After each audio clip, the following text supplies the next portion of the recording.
Hey guys, this is John, and I'm playing Bubachik in the 3-minute pool on ICC. So Bubachik from Serbia is 2168, and a little bit faster game. I just entered both the 3 and the 5-minute pools, just because the action on ICC is a little bit slow today. So just trying to give myself an opportunity to play in either pool.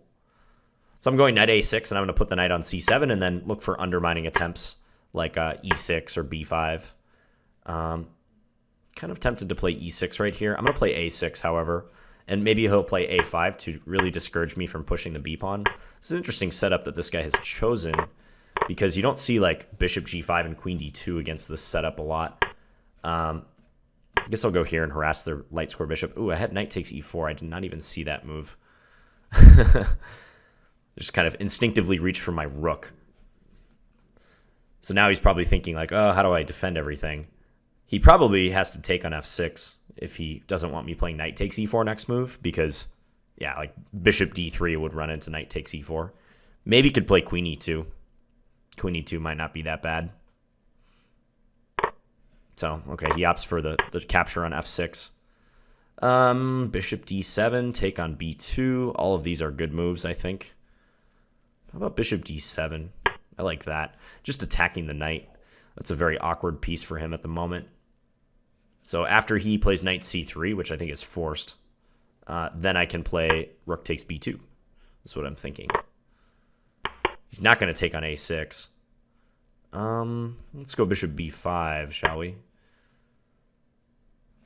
This somewhat blocks in my rook on b2, but yeah, I don't see a way for him to trap it, so I think this is completely fine. b4 comes to mind. c4 also comes to mind. I'd like to get this rook out of here, so like queen b8. I think b4 is probably the safest thing to do. Rook a7 is actually pretty annoying, now that I think about it. What about rook b4? Does that make sense? Yeah, let's go rook b4.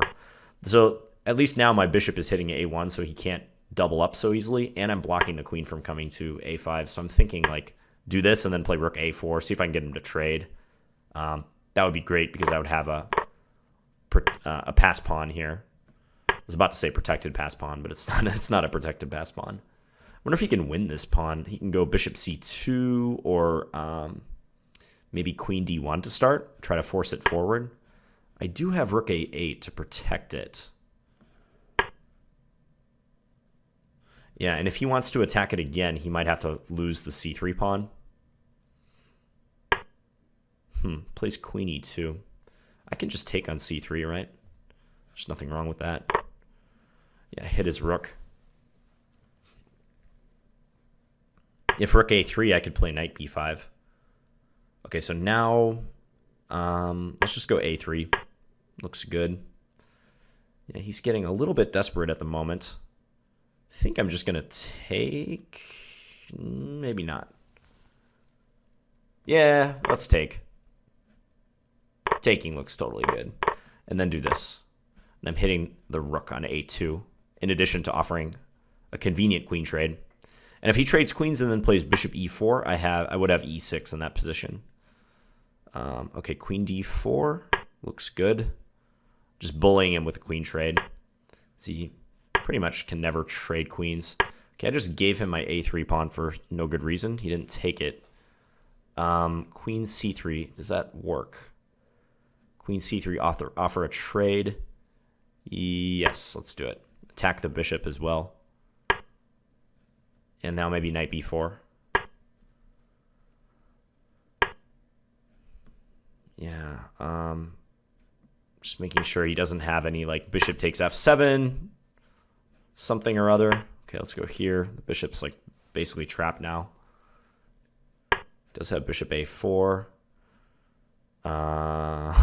Okay, let's do this. And then we're going to take his rook on a1 when he takes back. Don't think there's any like perpetual check, anything like that. Yeah, we'll just queen. He's persistent. Time's good. I can win this with the time situation, so he resigned. Okay, little bit sloppy at the beginning, if only because I missed that knight takes e4 move. I'm also not convinced I responded to his setup in the best way. So this is a line I've played before. At this moment here, usually I see bishop e2 or bishop b5 check. Bishop b5 check is probably the better of those two moves. Check. The idea is to try to disrupt black's natural flow of development. So here I have to put a piece on d7, and whichever piece I put, it's going to disrupt how I develop my remaining minor pieces. So often like knight bd7 will be played, and then white goes a4, which is prophylaxis against black going a6 and then b5. And yeah, I think white has a reasonable game. I think they have an advantage, actually, slight advantage. Nothing major, but in my experience playing this position, it's always a little tricky to play black in these Benoni setups with the knight on c3 and the pawn back on c2. That's one of the distinguishing features of this line versus the regular Benoni, by the way. I think they call this line the Schmid Benoni. Basically, white's pawn is not on c4, and their knight is on c3, which you think would be a deficiency because it blocks it. But that's not always the case. White's development is a little bit quicker in this line, too, I've noticed. So also, there's like not e6 and e takes d5 going on, although there could be, I suppose. But compared to a normal Benoni, that doesn't happen so often.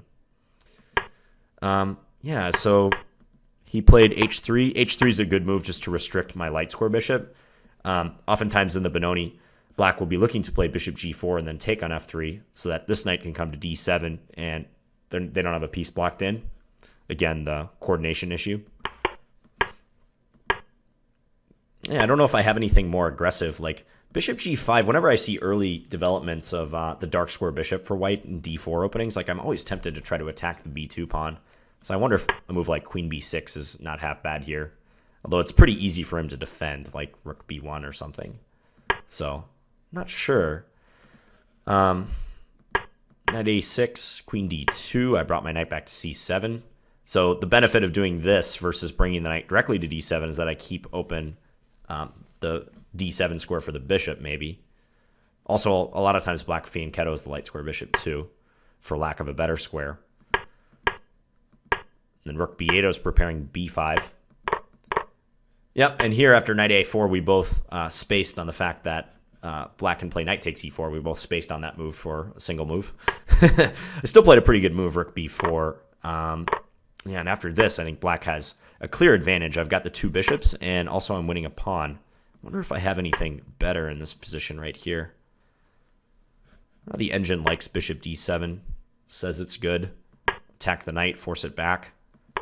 Rook takes b2, I think I played this okay. Rook a7. That move was a little annoying because he can try to double up.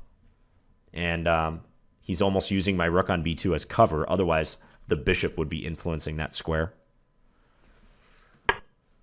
See, c4 is a strong move. I was thinking about c4.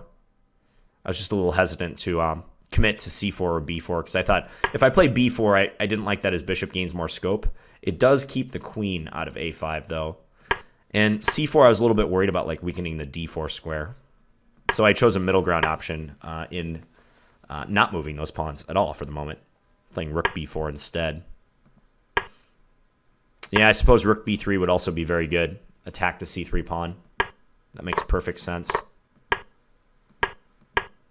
Yeah, and seems like after bishop takes c3, it's just a matter of converting the advantage. I think I'm okay with the way I played it. Although he could have won my a3 pawn. Yeah, like right here. For no apparent reason, I just allowed him to take on a3, but he didn't do it. So yeah, knight b5, or maybe a move like queen c3 is good here. Pin his bishop to his queen and also defend a3. So knight d5, you can see the engine still thinks I'm fairly easily winning, even if he does play rook takes a3, but he should definitely take the opportunity to eliminate that pawn. Queen c3 was kind of nifty, insisting on a queen trade. Yeah, and many ways to win at this point. Rook takes a4. Before I did rook takes a4, I just checked to make sure that, like, in this case, he doesn't have some sort of random perpetual, something with queen a8 or queen e8, but check. this play just fizzles out pretty quickly. Okay, well, I hope you guys enjoyed that 3-minute game against Bubachik. And please leave me any feedback in the comments. Thanks for watching, guys. Talk to you later.